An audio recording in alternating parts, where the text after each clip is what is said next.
আমার মনে হয় আমি ভাবি আর কি, একা একা ভাবি যে আল্লাহ যে 5 বার আমাদেরকে ডাকেন, মনে হয় আল্লাহ এই কথা মনে করি ডাকেন যে বন্দা এসা পড়া ঘুমায় গেছিস, ফজর অনেক লম্বা সময় হয়ে গেছে, তুইও আমার সাথে কথা বলস না, আমিও বলি না, একটু উঠা আয়, তুইও বল আমিও বলি, একটু উঠা আয় ঘুমের থেকে।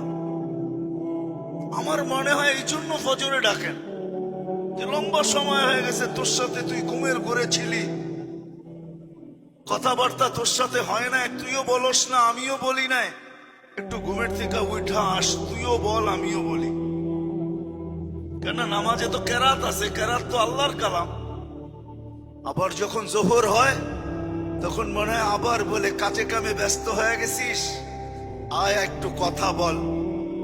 আল্লাহর জন্য তো ওই শব্দগুলা ব্যবহার করা যায় না, নাইলে মনে হয় ব্যবহার করতাম যে আয় কাজে কামে ব্যস্ত হয়ে গেছিস, লম্বা সময় হয়ে গেল, 3-4 ঘন্টা কথা বলিস না আমার সাথে, আয় না, রাগের কি ব্যাপার আছে, একটু ছুটায় জোহরে আয়, আমার সাথে একটু কথা বলা যা, শোনায় যা, তুই কেমন লাগে, তোর কি দরকার, একটু শোনায় যা।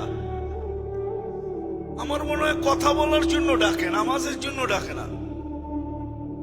আবার আসরে ডাকে, মাগরিবে ডাকে, এশায় ডাকে।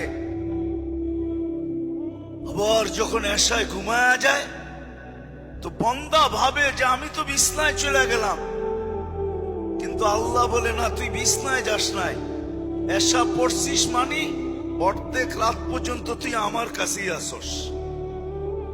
তুই যদিও ভাবস তুই বিছনায়, কিন্তু আসলে তুই বিছনায় না, তুই আমার কাছেই আসস অর্ধেক রাত পর্যন্ত। আবার যখন ফজর পড়ে বাকি অর্ধেক বাকি রেখা লাভটা কি, পুরাটাই আমার কাছে লেখা দিলাম, যদিও বিছনায় ছিল। মনে হয় এই জন্য নামাজ।